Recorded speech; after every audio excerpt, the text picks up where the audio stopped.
Alright ဟိုတခါတော့ conspiracy theory အကြောင်းနဲ့ပြောတော့ brother တို့စိတ်ဝင်စားကြတယ်ဆိုတော့ကျွန်တော်သတိထားမိဒါနဲ့ကျွန်တော် part 2 လုပ်ဖို့ဆုံးဖြတ်လိုက်တယ်ပေါ့နော်ဒီတစ်ခါတော့အကြောင်းကကဏ္ဍနည်းနည်းစုံမယ်ကျွန်တော်လိုက်စုရတယ်အဲ့တော့ခါတိုင်းလိုပဲ conspiracy theory ဆိုတော့တကယ် proof မရှိအတည်ပြုထားတာမရှိတဲ့ theory တွေပါပေါ့နော်ဆိုတော့ဖြစ်နိုင်တာမဖြစ်နိုင်တာကတော့ကိုယ့်ဘောက်ကိုပဲစဉ်းစားပြီးဆုံးဖြတ်ကြပါ Charlie Kirk assassination ကျွန်တော် Charlie Kirk လောက်ချန်ခံရတဲ့တဲ့င်းကိုလူတိုင်းသိကြတယ်လောက်ချန်တဲ့သူက Tyler Robinson ပေါ့နော်အသက်22ပဲရှိအောင်ပဲလူတချို့ထုတ်တဲ့ theory က Charlie Kirk ကအဲ့ကောင်လေးတက်လို့သိရမှာမဟုတ်ဘဲနဲ့ Charlie ကသူ့ရဲ့ microphone မှာလောက်ချန်ရဲ့ကိရိယာတက်ထားတယ်လို့ပြောကြတယ်တနေ့မှာပါလာတဲ့တနက်သမားဟန်ပြပဲဆိုတော့တနက်သမားစီကလာတဲ့ခြေစံကြောင်းမဟုတ်ဘဲနဲ့ဒီ microphone ကနေလာတဲ့ခြေစံကြောင်းပဲဆိုတော့ဒါနဲ့ပတ်သက်ပြီးတော့ Candice Owens ဆိုတဲ့မျိုးသမီးကလည်းပြောဦးတယ်သူ Charlie Kirk ရဲ့ body ပေါ့နော်အလောင်းမှာပေါ့နော် exit wound ကိုသူမတွေ့ဘူးတဲ့ဆိုတော့ပေါက်ထွက်သွားတဲ့ exit wound မတွေ့ဘူးတဲ့ပြီးတော့တနက်နဲ့ပတ်သက်တဲ့ join နေတဲ့သူတယောက်လည်းပြောတာရှိတယ်အဲ့ဒါဘာလဲဆိုတော့တနက်ဆိုတာပြစ်လိုက်တဲ့အခါမှာကြည်စံကလေကိုခွင်းရတဲ့အတွက်ကြောင့်မလို့ရော့သွားတဲ့အရှိန်နဲ့နော်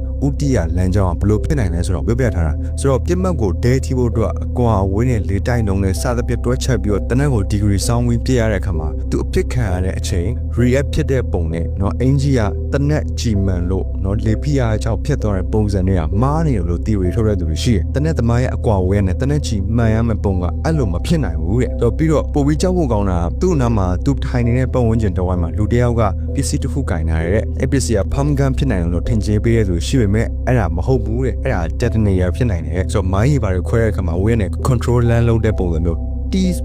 အဲ့လိုပေါ့ဝါပုံစံမျိုးပဲဆိုတော့သူ့ရဲ့လှည့်ပင်းထဲမှာတက်ထားတဲ့ microphone ကကြည်ပါတဲ့သဘောမျိုးပဲဆိုတော့နောက်ပြီးတော့အဲ့နားမှာရှိရင်လူတယောက်ကလှုပ်ကြံမခံရခင်9မိနစ်ဝန်းကျင်လောက်မှာပေါ့နော်9ချောင်းထောင်ပြတယ်4မိနစ်မှာ4ချောင်း3မိနစ်မှာ3ချောင်းစသဖြင့်နောက်ဆုံးအဲ့တော့10မိနစ်နောက်ပိုင်းမှာကြည်စံစပြီးထွက်ပါပေါ့နော်ဆိုတော့အဲ့သူခလုံးနှိမ့်လိုက်တဲ့အချိန်မှာကွက်တိကြည်စံကထွက်သွားတယ်ဆိုတဲ့ပုံစံမျိုးကိုသူတို့ပြောကြတယ်ပြီးတော့အဲ့ဒီလက်ထောင်ပြလူကလည်းလက်ထဲမှာ detonator လို့ထင်ရတဲ့ကိရိယာအဝေးနဲ့လမ်းထိန်းတဲ့ကိရိယာတစ်ခုကင်ထားတဲ့သူပဲတဲ့ဆိုတော့ပြန်ပြောပါမယ်ဒါက theory ပဲเนาะဆိုတော့အတီးပြုထားတာမဟုတ်လူတွေစဉ်းစားတဲ့ theory မနစ် Power Ranger cars ကျွန်တော်ငယ်ငယ်တော့ကြီးခဲ့ Power Ranger ကားတွေမှာတရုပ်ဆောင်ကြတဲ့တရုပ်ဆောင်တွေကအကျဉ်းစာမိနေကြတယ်တဲ့ဥပမာ Wild Force မှာအနီကောင်ဖြစ်တရုပ်ဆောင်တဲ့တရုပ်ဆောင် Ricardo Medina Jr. ဆိုလို့ရှိရင်သူက2015မှာသူ့ရဲ့ roommate ကိုဓာတ်နဲ့ထိုးသက်ခဲ့လို့16နှစ်ကြာခဲ့ဘူးပဲပြီးတော့ထူးဆန်းတာအဲ့ Power Ranger အနီကောင်ရဲ့လက်နက်ကဓာတ်နော်ပြီးတော့အားလုံးသိရဲ့ Jason Frank သူက Power Ranger ကားတော်များများမှာ Tommy ဖြစ်lead role ဒါမှမဟုတ် main role ညမှာเนาะတော်တော်များများမှာတရုပ်ဆောင်ခဲ့ဘူးတဲ့သူတယောက်ပဲ